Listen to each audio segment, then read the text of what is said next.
Balance leads Yorkshire recovery in tough conditions. While these two sides are separated by just one win and a handful of draws, going into their Round 8 fixture, Yorkshire sat in third place with hopes of a championship tilt, whilst Warwickshire had only Nottinghamshire separating them from the bottom of the table. Leaden skies over York greeted both, and the inclement weather would delay the start of the contest. Warwickshire would forego the toss with bowling-friendly conditions prevailing, and when play did start, it was going to be tough for the hosts. Lyth was the first man to depart, caught behind for 7 off the bowling of Hannon Dalby. Just 2 balls later, the heavens opened and play was suspended. By the time it restarted, they'd lost 13 overs to the weather. Balance and Frayne set about building a platform for Yorkshire, and they did so with calm confidence.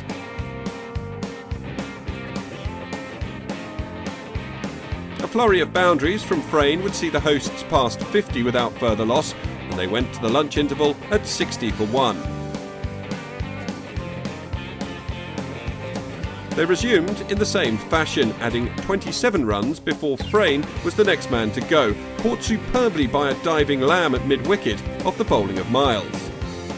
Kola Cadmore followed 2 balls later, trapped LBW for a duck by Miles. And Miles picked up another scalp in his next over, leaning bowled for naught. Hannon Dalby had Tattersall caught by Hayne at second slip for 4 before he had Thompson trapped LBW in front for a duck. Balance remained the linchpin. Now joined by Willey, he reached his half-century with the score 124 for 6. The England internationals would accelerate, Willey finding the boundary regularly as Yorkshire went into tea at 139 for 6.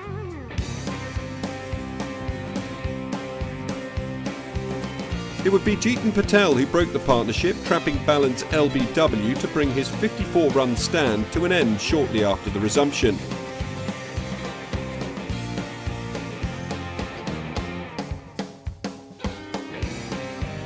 But Willey wouldn't let the loss of the Yorkshire number 3 affect him, continuing to take on the Warwickshire bowling.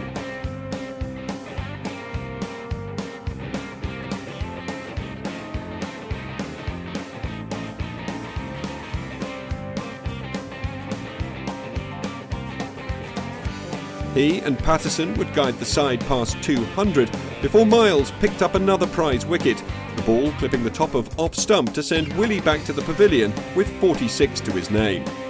Patterson and Logan would guide Yorkshire through to a premature close of play as the weather that threatened throughout brought an end to proceedings. It had been a straightforward choice for Warwickshire to bowl first with conditions as they were, but Yorkshire had provided a more stubborn test, digging in well and finding the boundary when the opportunity arose. Fantastic Warwickshire start collapses in evening session. Rain delayed play in Yorkshire and the looming clouds initially seemed to favour the bowling side, but excellent knocks from Captain Patterson and Balance saw the hosts reach the close having picked up a batting point. But Craig Miles was a wicket away from a 5-for, and he looked to come out the blocks on day 2 to add to his tally. Logan started the morning nervously with a mishit 4 off Hannon Dalby, and the bowler hit back in the next over as he dismissed Patterson, removing the final major obstacle in the Yorkshire batting order. It was left to the tale of Logan and Code to make what runs they could, and what they could was just 6 more. Code then edged onto his own stumps. The final wicket meant Hannon Dalby had beaten Miles to the 5-for, his haul coming for 76 runs, and Warwickshire would be looking to take their excellent start with the ball on day 2 into their batting performance. They started explosively, opening pair Sibley and Rhodes dispatching Willey for 3 boundaries in an over, and they reached lunch 23 without loss, a great morning for them having skittled out the remaining Yorkshire wickets and gathered all of the momentum with the bat. It was an explosive start to the afternoon session when Rhodes hit Code for a 4 and immediately went 1 better with a 6. But the bowler had his revenge an over later, tricking Rhodes into playing a little too wide. The edge was taken and it was a smart catch in the slips. It became hard work for the Warwickshire batsmen in the afternoon, with fine bowling meeting resolute batting. Sibley and Yates had few opportunities to hit over the rope, but they took what they could and kept their wickets intact. The longer the session went on, the more cautious the Warwickshire batsmen became, neither one of the youngsters looking to break the fruitful partnership. And after 3 consecutive maiden overs, Sibley struck a 4 off Leaning. 2 balls later, the sides went in for tea. Both could take positives from the afternoon session. Excellent economy for Yorkshire, but a second wicket partnership still intact for the visitors. The careful batting continued after the break, a cautiousness through which Dom Sibley reached his half-century, a careful 126-ball 50 that had laid a good foundation for Warwickshire to spring from. Sibley started to accelerate, with 4s off Willie and Code. Yates got his partner's message with boundaries of his own in pursuit of his half-century. The duo had just put on a 100 partnership and were looking increasingly dangerous when Patterson managed the breakthrough, Sibley edging onto his own stumps for 67. Just one shy of a 50 of his own, Yates met a frustrating end as he prodded Patterson to Kola Cadmore, agonisingly close to that maiden first-class half-century. Patterson continued his fine day just 2 balls later, taking hose before the batsman could lay bat on ball, trapped to LBW for a duck. Lamb had made a positive start to his innings, but it was too much, too quick. He flashed at one too hard, edging to Lyth at second slip. Warwickshire couldn't wait for the close, having lost 4 wickets for just 27. Hayne and Ambrose's main job was remaining unbeaten, but the pair did manage to add some runs too, getting boundaries off Code and Willie. They succeeded in their aim to see it through to stumps. Warwickshire 192 for 5 after 3 sessions at the crease. Yorkshire maintaining a lead, albeit only 57 runs. Victory remains achievable for both sides going into day 3. Yorkshire and Warwickshire neck and neck in tough conditions in York. Inclement weather in York delayed the start of play on day 3 until midday. Warwickshire 192 for 5, trailing their hosts by 67 runs. When they did finally resume, it wasn't long before Warwickshire was 6 down, Willie removing Hayne for 25. Mills was his replacement, and he joined Ambrose at the crease and found the boundary to race on to 27 before Code struck. Miles looking for another boundary, but could only find Patterson at mid-off to leave Warwickshire 234. Ambrose and Patel would guide the side past 250 before a flurry of wickets would bring their innings to a quick end. Tattersall took a smart catch, diving to his left as Thompson found the inside edge of Patel's bat, and that wicket signalled lunch. But just 2 balls after the resumption, Norwell followed, trapped in front by Thompson for a duck. Willie struck 2 balls later. Ambrose caught at first slip by Kola Cadmore to bring the Warwickshire innings to an end on 254 all out. Yorkshire as a consequence with a lead of 5. But with rain in the air and conditions favouring the bowlers, the home side had a task on their hands to stamp their authority on the game. Frayne survived just 2 balls before being trapped LBW by Hannon Dalby for 1. Balance was next. He pushed at a delivery outside off stump, finding the edge and the hands of Rhodes at the same time at first slip to depart for 18. But Lyth took the attack to the Warwickshire bowlers, pummelling a 6 out of the ground and into an adjourning garden. Kola Cadmore was not as fortunate. He pummeled a quick 20 off just 21 balls when Lamb had him caught behind to leave Yorkshire 68 for 3. Leaning and Lyth would take Yorkshire to within touching distance of the 100 mark when tea was taken.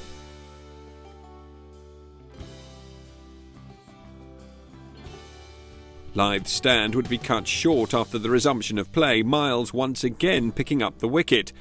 That left Leaning and Tattersall to lead the charge, and the pair would find it tough going. The scoring rate dropped off, and before long Tattersall was gone, Hannon Dalby finding the edge through to Ambrose. Thompson could only survive a couple of overs, beaten by the spin of Patel to be bowled for 2. David Willey would follow in Patel's next over, advancing down the pitch only to miss the ball and be stumped by Ambrose for 0. Skipper Patterson joined Leaning with the score 140 for 7, and Yorkshire undoubtedly shaken up. However, the pair steadied the ship through to close, and at stumps Yorkshire had recovered to 178 for 7, Leaning unbeaten on 47. So, a lead of 183 runs heading into the final day, with 3 second innings wickets remaining. all three results definite possibilities in this intriguing encounter at York. Rhodes and Sibley sent Warwickshire on course before a late wobble makes it a tense victory for the Bears. It had been a Yorkshireman who'd made the headlines on day 3 at York, Warwickshire's Oliver Hannon-Dalby, with his first 8-wicket haul in a match, frustrating his home county and ensuring the day ended with Warwickshire neck and neck with their hosts. Leaning had resisted the Bears' bowlers though, and he played his way to within touching distance of a half-century. There would be nothing he could do as he watched Patterson play on off the bowling of Hannon-Dalby, another wicket in an impressive performance from the bowler. Leaning's 50 though would come in the next over, a quick 2 taking him past the milestone. Patel would find the top of Logan's off stump to see him out for 7.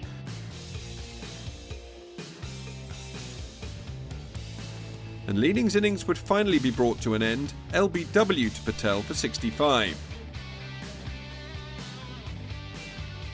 His batting had helped Yorkshire to a 216-run lead, whilst Warwickshire would have been pleased with their efforts, Hannon-Dalby and Patel doing well to ensure all possible results were still left on the table. And the Warwickshire opening pair of Sibley and Rhodes would do well to get through to lunch unscathed. Just the one boundary scored off the first 10 overs of the innings, but 20 runs on the board for no wickets at the interval. And they'd continue in the same way at the restart, patient batting by the opening pair, punctuated by the odd boundary, taking the side past 50 without any real cause for concern. The pair were untroubled, and in one remarkable over, Rhodes raced to his half-century, leaning the unfortunate bowler as the Warwickshire opener smashed 3 6s and 2 4s to take 26 off the over and move quickly from 44 to 70 in the blink of an eye. There would be no let-up for Yorkshire, each bowler suffering at the hands of Rhodes as Sibley enjoyed the show from the other end, allowing his opening partner to free his arms as the target tumbled. But Rhodes wouldn't be able to sustain his onslaught, Yorkshire given a glimpse of hope as David Willey extracted a tentative shot from the opener, who could only inside edge it onto his stumps, bowled for a remarkable 83. Warwickshire now in full control going in at the break, 84 runs left to get with 9 wickets in hand. Sibley would press on after tea, flicking a 6 behind square towards the Warwickshire changing room as the target fell further. But Logan would test Yates' patience and pick up his maiden first-class wicket in the process, the Warwickshire man attempting to sweep the spinner, but he could only top-edge to Willey at deep fine leg.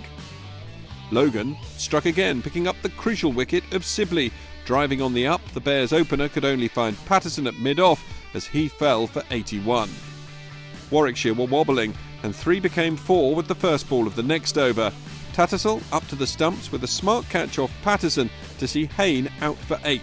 Boundaries from Hose and Lamb took them to within touching distance of victory before a rush of blood to the head from the number 6 saw him bowled as he charged Logan. But Logan wasn't done. He'd find a way through Hose, bowling him for 24.